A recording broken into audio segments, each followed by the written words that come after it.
Great. So, Arjun, for people who want to look at a career in training and development or learning and development, what do you think they look for, or what do you think they should expect?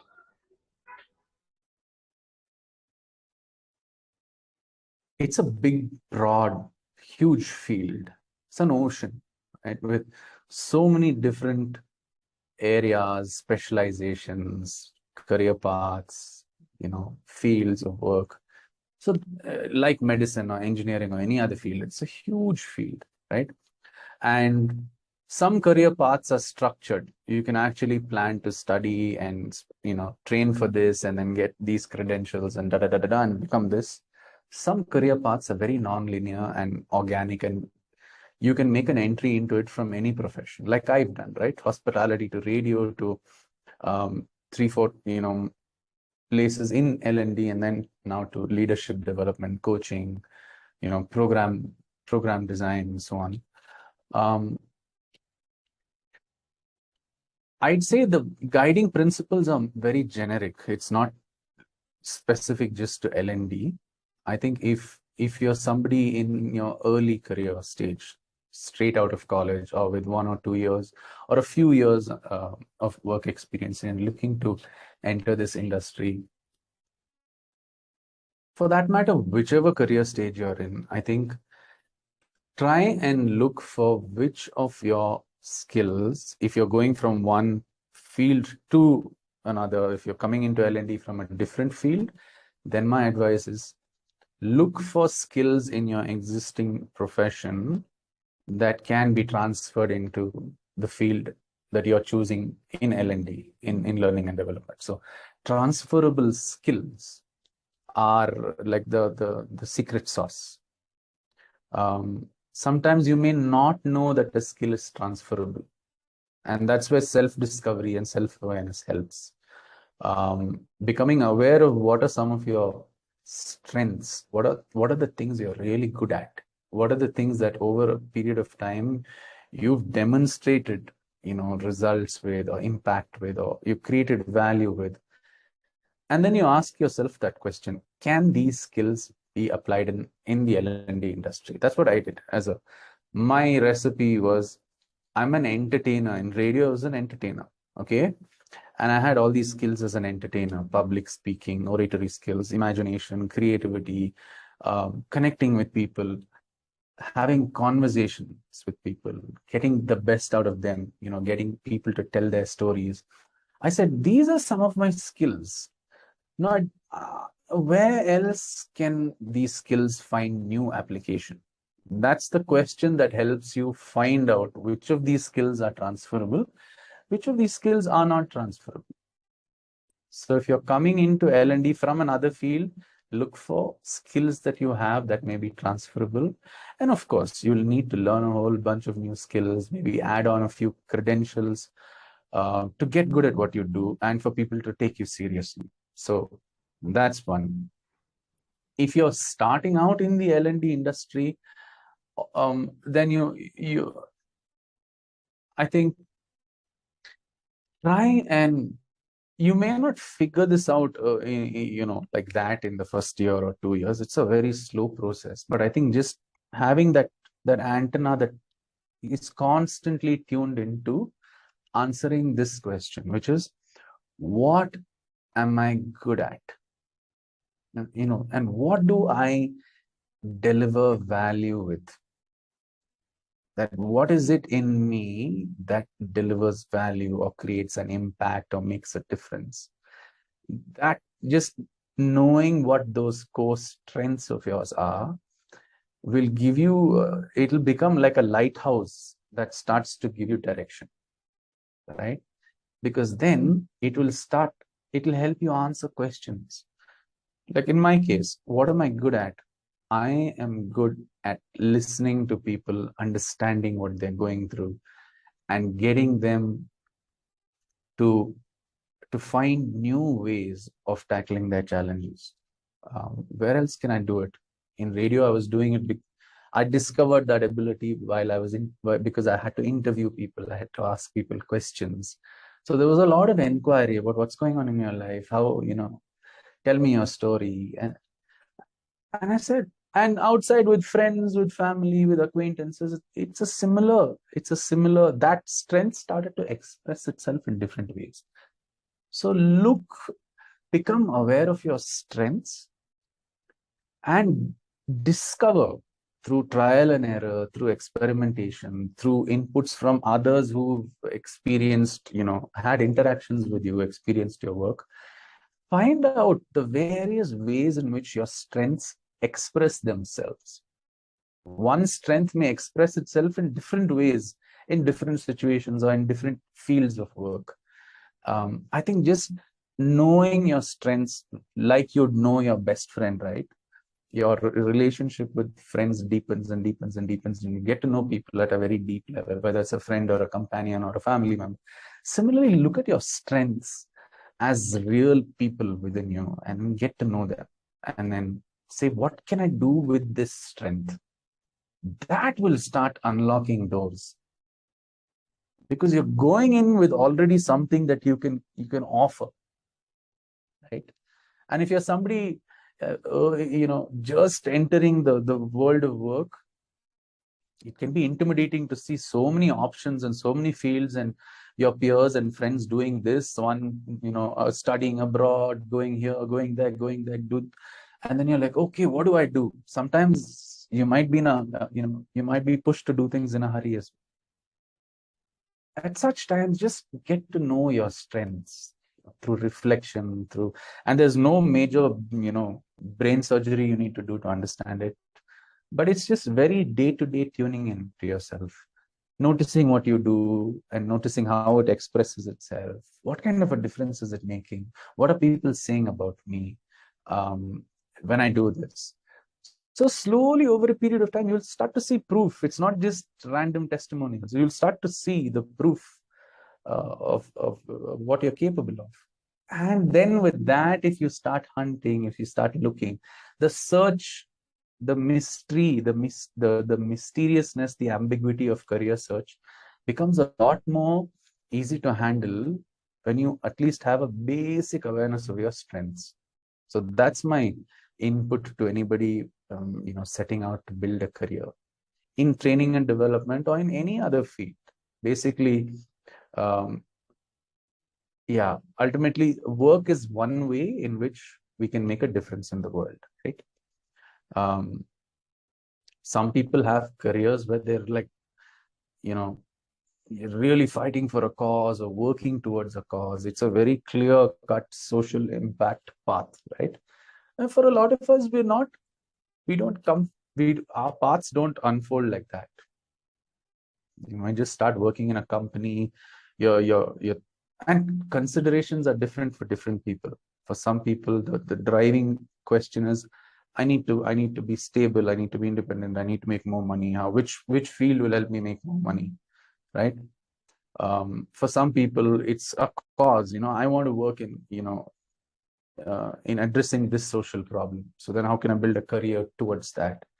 For some people, that spark comes in the middle of their careers at the age of 35 or 40. It's like, okay, I'm fed up of doing what I'm doing. I've just had enough. I want to have a life of much more meaning and purpose and da da da da da. So those triggers are very different.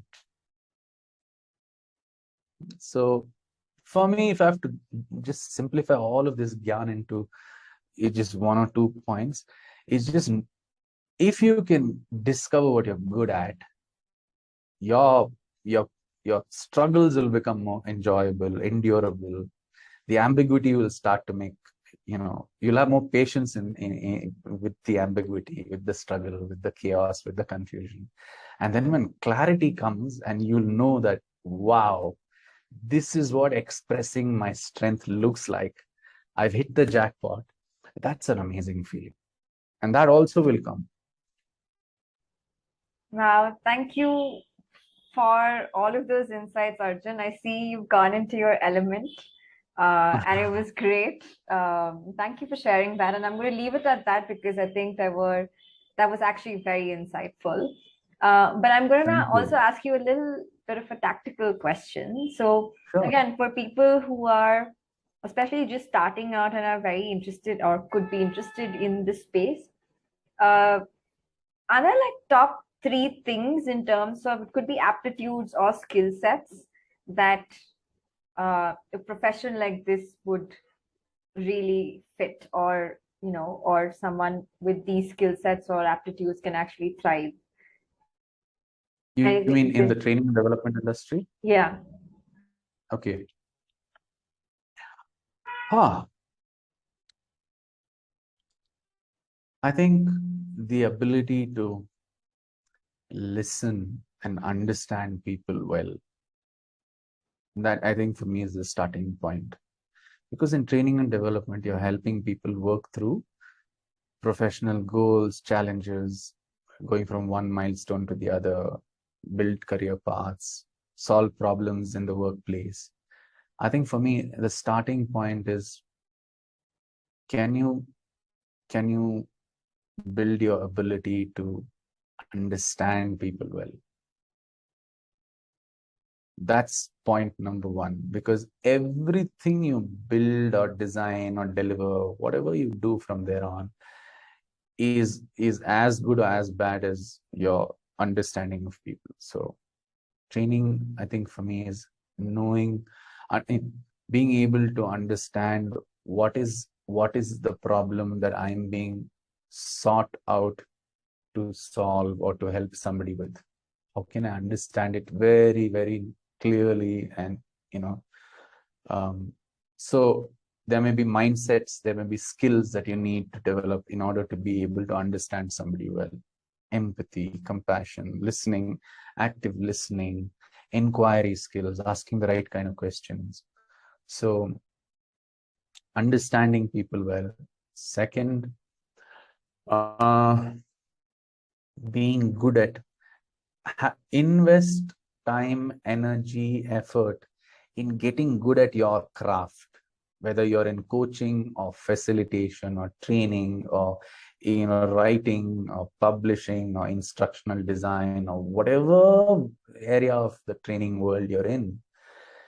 Invest and consistently invest time, energy, effort, resources in getting good at your craft.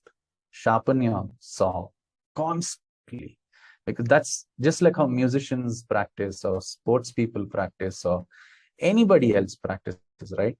Um, make that kind of practice an essential part of what you do. Just because you landed a job somewhere doesn't mean that you're set for the next 5 years.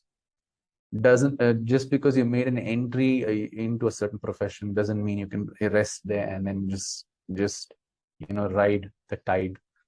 And yeah, so get good at the field you've chosen to create value from.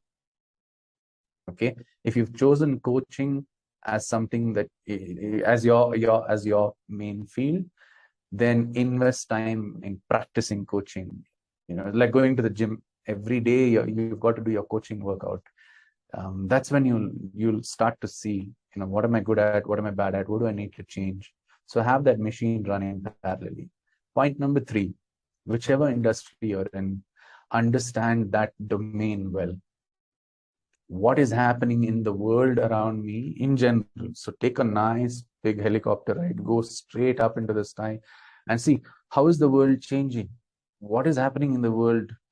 And then look at, how is my domain of training and development, in what ways is it helping solve these problems for the world? Who's doing what is being published where, what kind of literature, what bodies of knowledge can I draw insights from, information from. So domain knowledge is also is a muscle that one needs to build. So understanding people well, sharpening your own saw, and understanding your domain also well. These are the things. Great. Again, super insightful, and thank you for sharing your thoughts on that.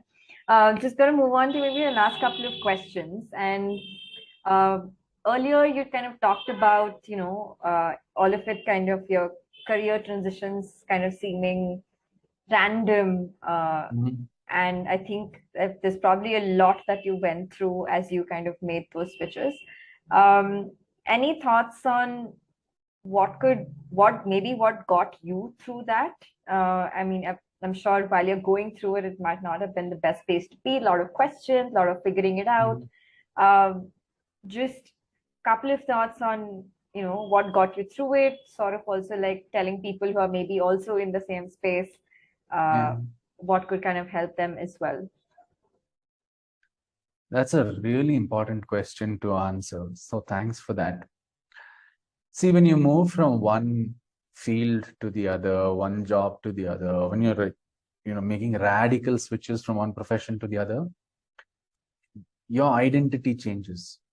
And when you're in one job and when you're doing that job well and you're achieving results and success in that job, there's a certain attachment to that identity.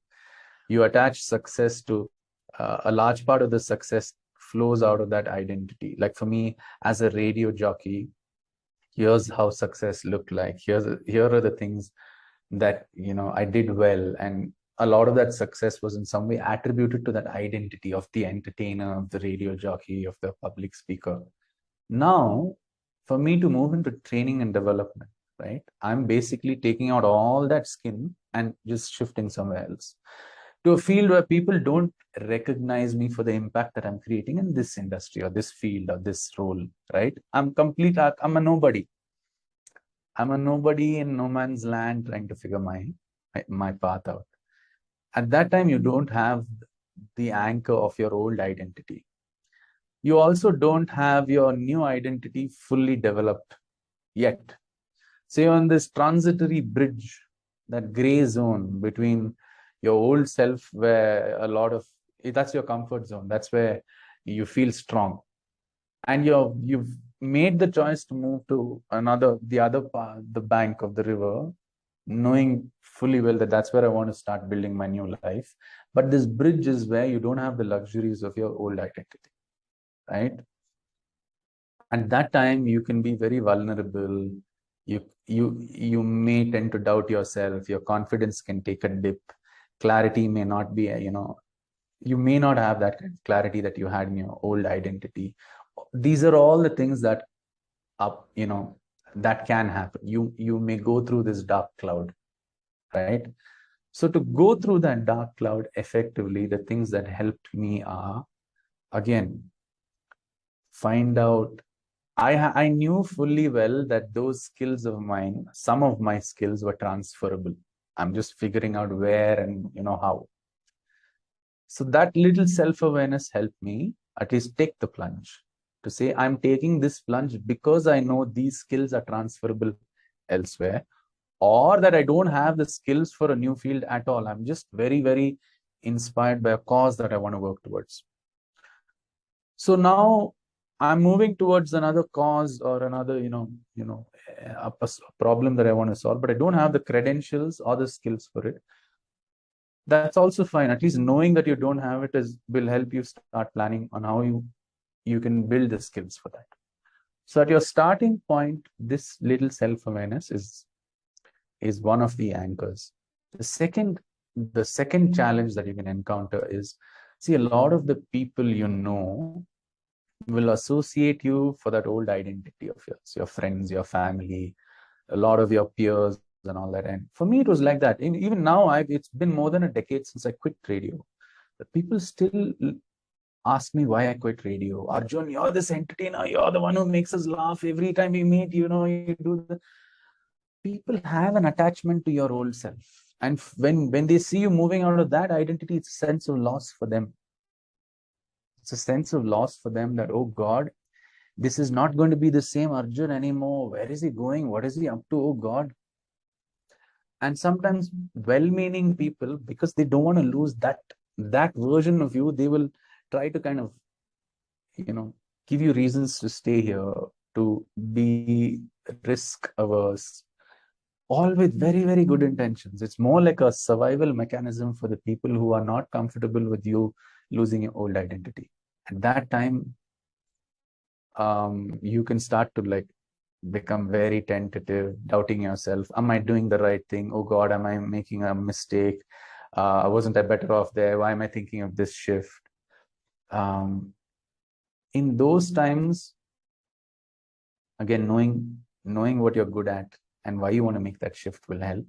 Second, finding a place or finding a tribe of people where it can be a new professional community, it can be a new peer group, it can be you maybe joining a program in order to build new skills, and therefore you found a community of peers there. Some community or tribe or group of people that makes it safe for you to be this vulnerable self in between two careers without all your coolness quotient is all gone, and you're just this completely bare bones person.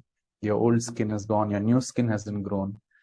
A peer group that can make it safe for you to take on this adventure, to fail by experimenting. You try something, you fail, you don't, you look like a fool when you do something, and it's okay. That for me was a huge piece. I found a peer group. That's because I'd enrolled for a program to train myself to become a facilitator and coach, and I became part of a large community, a community of practice in the actual sense of the word. Now, community of practice is being used very loosely for anything and everything, but a community of practice where everybody is engaged in a shared, purpose. We were all, reinventing our careers. So find a tribe that can make it safe for you to be your vulnerable self, to take risks, to fail. And yeah, I think these are the, and then find find mentors, find people who can guide you. Look for guidance within, look for guidance outside, and be very protective of your inner space, because this is a time when you can get either carried away or enamored by somebody who's a more knowledgeable other in some other field, and then you're just completely losing your sense of self to say, I'll do whatever this guide or mentor asks me to do. There is a trap there. So be very careful of people who can kill your spirit and confidence, knowingly or unknowingly. So be very choosy about the mentors you pick, the guiding figures you pick, the teachers, the coaches, or whoever you pick. Pick people who will only lift your spirit, not bring it down. These are my 3 big points for anybody making adventurous career transitions. And there's a really lovely book that's been my companion. Of course, there's several career change books that I've read as part of this journey, but one book that really stands out is a book called Working Identity.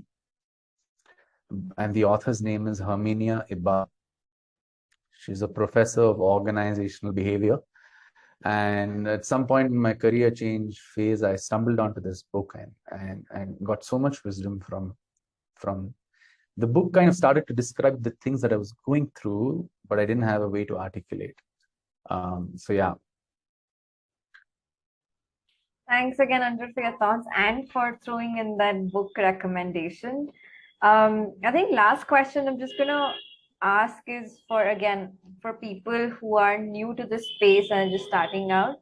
Any last thoughts around suggestions, what to look for, hacks, anything that might come to mind, and we could close off with that. When you say space, what are you referring to? Again, the learning and development space.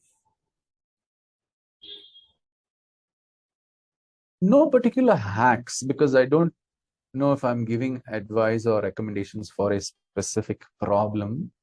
But I think in the times we are living in right now, especially with how drastically the world has changed over the last 2 years, more so, right? The nature of jobs are changing. Some job titles are becoming redundant. It's no more the linear. You become manager, and then director, CEO. All those things, all those patterns of work are changing. So, if I were to make some very simple suggestions, again, I'll just circle back to that point about um, don't get at, and this is again not my wisdom. This is wisdom that is now, floating around um, all over. But I think don't get attached to a role or a title or a job title or a, that is really not what you should look for. That is important. A title and a role is necessary. You can't be called a coach and then be, making Mediterranean dishes in a hotel. It's, I mean, can't have that much of a contrast. What I'm saying is when you work from what's called the first principles approach, you just understand yourself very clearly. When you know what is that raw material that you're made of, then you'll know the number of dishes you can, cook or craft with this. The number of, if you look at that color that's inside you, then you can see these are the number of ways in which I can create art with it. So find out your raw material. I think just work with that, because the world will keep changing, industries will change, rules will change, policies change, change. Don't go after the latest fad. Don't chase. Okay, here's the new title that I want to aim for. I want to become associate vice president, or I want to become this, or I want to become that. Those, a lot of times titles don't really have. There's no congruency between the name of a title and the description of the job.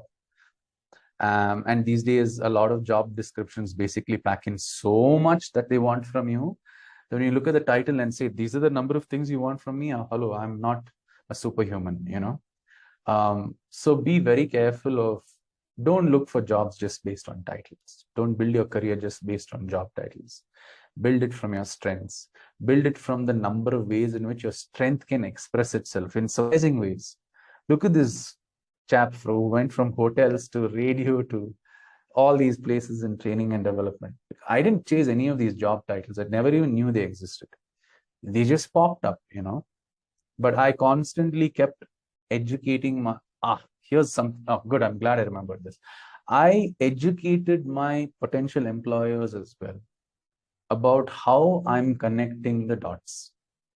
That's something that was a revelation for me, because in one of my jobs, the CEO of the company, this was a few years ago, I'd moved learning, and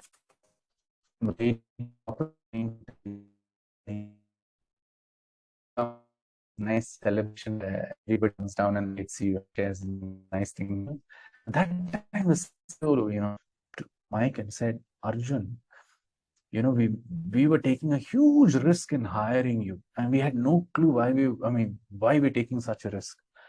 And we've never hired somebody from radio into instructional design. It's usually somebody from this domain. And I'm just glad it worked out. And I looked at him and said, wow, okay, I didn't know you were so anxious about that. So I said, what made you hire me then? I'm curious to know what made you take me mid-career, And he said, while we were the ones interviewing you, and in part of the interview process, we were scrutinizing, whatever, examining, validating, verifying, asking you things to get to know you. One of the things you did was to educate us about how you've connected all these very random dots. If you hadn't done that, we wouldn't have found a good reason to hire you. You showed us why skills from radio and media and all the other things you've done, how they are transferable here. And that rationale that you gave us was so strong that it made sense. And that it made us take the risk of hiring somebody with diverse skills from a completely different industry. And we've now realized that it works and it's giving us good results. So that's when I learned, it's my job to educate my potential employer or partner, business partner, whoever that I'm associating with, about what possibilities I am seeing and how I see myself moving from one identity to the other, and what are the skills that let me deliver results. For me, that was the path breaker and path builder to kind of close the loop on this conversation.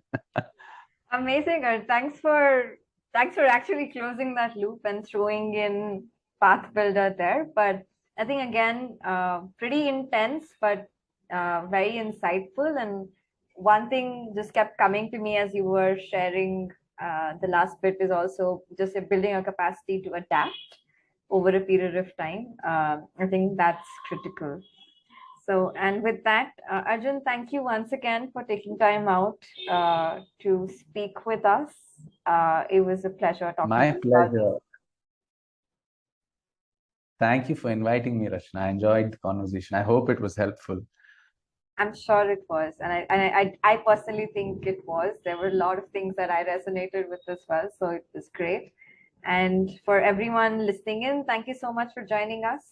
This is Rachna from the Path Builder team, signing off for now till the next episode. Have a great day. Bye.